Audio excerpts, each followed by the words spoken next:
Hi everyone, welcome back to flavours with Suba. இன்றைக்கி வந்து ஒரு சூப்பரான ரொம்ப எம்மியான ஒரு டெசர்ட் ரெசிபி மில்க் புட்டிங் தான் நான் இன்றைக்கி செய்ய போகிறேன். ரொம்ப ரொம்ப ஈஸியான ஒரு ரெசிபி, ரொம்ப கம்மியான இன்க்ரீடியன்ட்ஸ் வச்சு செய்யக்கூடிய ஒரு டெசர்ட் ரெசிபி. இப்போ வாங்க இதை எப்படி பண்ணுறதுன்னு பார்க்கலாம். இப்போ ஃபஸ்ட்டு வந்து இந்த டெசர்ட் பண்ணுறதுக்கு நான் இங்கே ஒரு பவுலில் ஒரு கப் அளவுக்கு வந்து ஃபுல் ஃபேட் மில்க் இதில் சேர்த்துக்கிறேன். இந்த ரெசிபிக்கு பார்த்திங்கன்னா ஃபுல் ஃபேட் மில்க் தான் யூஸ் பண்ணணும், வேறு எந்த மில்க்கும் யூஸ் பண்ணாதீங்க. இப்போ இது கூடவே வந்து கொஞ்சமாக மில்க் பவுடர் சேர்த்துக்கோங்க. சேர்த்துட்டு ஒரு விஸ்கை வச்சு நல்லா கட்டி இல்லாமல் நல்லா பீட் பண்ணி வச்சுக்கோங்க. இப்போ நெக்ஸ்ட்டு வந்து இது கூட கொஞ்சமாக ஹங்கர்ட் சேர்த்துக்கோங்க. கெட்டியான தயிரை வந்து ஒரு துணியில் ஒரு 2 மணி நேரத்துக்கு நல்லா ஃபில்டர் பண்ணிவிடுங்க. அதில் இருக்கிற தண்ணி எல்லாம் வடிகட்டின பிறகு அந்த தயிரை இதில் சேர்த்துக்கோங்க. இது கூடவே வந்து ஸ்வீட்டுக்காக கொஞ்சமாக கண்டென்ஸ்ட் மில்க்கு, ஸ்வீட்டு வந்து கம்மியாகவோ அதிகமாகவோ உங்களுக்கு ஏற்ற மாதிரி நீங்கள் இதில் சேர்த்துக்கோங்க. இப்போ இது ரெண்டுத்தையும் சேர்த்துட்டு ஒரு விஸ்கை வச்சு நல்லா பீட் பண்ணிக்கோங்க.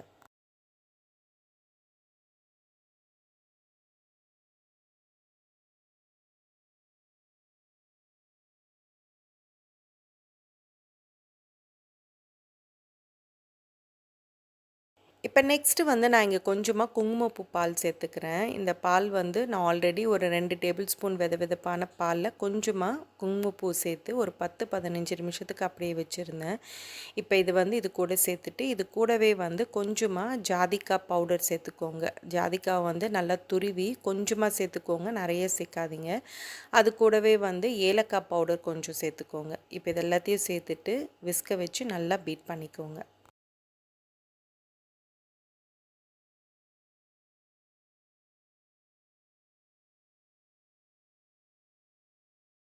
இப்போ எல்லாத்தையும் நல்லா பீட் பண்ணிவிட்டு, இப்போ இந்த பாலை வந்து ஒரு அகலமான பாத்திரத்தில் ஊற்றிக்கோங்க. நான் இங்கே வந்து ஒரு கேக் பேன் எடுத்திருக்கேன். உங்ககிட்ட வேறு எந்த பாத்திரம் இருந்தாலும் நீங்கள் யூஸ் பண்ணிக்கலாம்.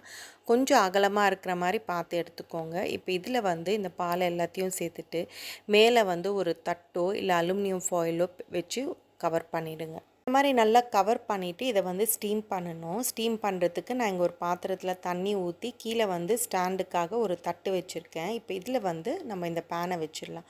வச்சுட்டு மேலே மூடி போட்டு மீடியம் ஃப்ளேமில் ஒரு 25லேருந்து 30 நிமிஷத்துக்கு ஸ்டீம் பண்ணிக்கோங்க. இப்போ ஒரு 25 நிமிஷம் கழித்து நான் அந்த ஸ்டீமர்லேருந்து வெளியில் எடுத்துட்டேன். இப்போ பார்த்தீங்கன்னாவே தெரியும் நல்லா குக் ஆகிடுச்சு. உங்களுக்கு செக் பண்ணோன்னா ஒரு டூத் பிக்கை வச்சு செக் பண்ணி பாருங்கள். உங்களுக்கு ஒரு வேளை லிக்விடாக இருக்கிற மாதிரி இருந்ததுன்னா மறுபடியும் ஸ்டீமரில் வச்சு இன்னும் ஒரு 5-10 நிமிஷத்துக்கு கூட நீங்கள் ஸ்டீம் பண்ணிக்கலாம். இப்போ இது நல்லா ஆறின பிறகு ஃப்ரிட்ஜில் ஒரு 2-3 மணி நேரம் நல்லா சில் பண்ணிவிட்டு அதுக்கப்புறம் இதை நம்ம கட் பண்ணலாம்.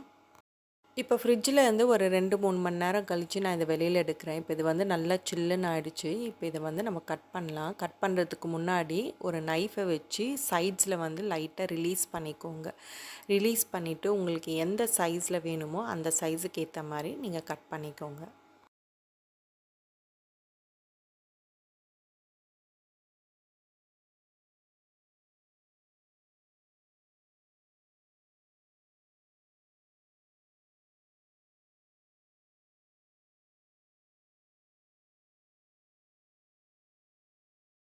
இப்போ இது எடுக்கும்போதே பார்த்தீங்கன்னா, நல்லா பீஸாக கேக் மாரி வரும். அவ்வளோ சாஃப்ட்டாக இருக்கும். நீங்கள் வாயில போட்டிங்கன்னாவே அப்படியே மெல்ட் ஆகும். அந்த அளவுக்கு சாஃப்ட்டாக நல்லா க்ரீமியாக இருக்கும். செம்ம டேஸ்டியாக இருக்கும். ட்ரை பண்ணி பாருங்கள். ஸோ இவ்வளோ தான் நம்மளுடைய சூப்பரான மில்க் புட்டிங் வந்து ரெடி ஆகிடுச்சு. பசங்களுக்கெல்லாம் ரொம்ப பிடிக்கும். நீங்கள் கெஸ்ட் யாராவது வராங்கன்னா கூட நீங்கள் இதை வந்து முன்ன நாளே கூட நீங்கள் இதை செஞ்சு வச்சிடலாம். ரொம்ப ரொம்ப நல்லாயிருக்கும். ரொம்ப ஈஸியான ஒரு ரெசிபி தான். ஸோ கண்டிப்பாக வீட்டில் ட்ரை பண்ணி பாருங்கள். ஸோ இதோட இந்த வீடியோ முடியுது. நெக்ஸ்ட் வேறு ஒரு இன்ட்ரெஸ்டிங்கான வீடியோவோட உங்களை பார்க்குறேன். என்னோடய ரெசிபீஸ் எல்லாம் உங்களுக்கு பிடிச்சிருந்ததுன்னா ப்ளீஸ் மறக்காமல் சப்ஸ்கிரைப் பண்ணுங்கள் அண்ட் ஷேர் பண்ணுங்கள். தேங்க்யூ.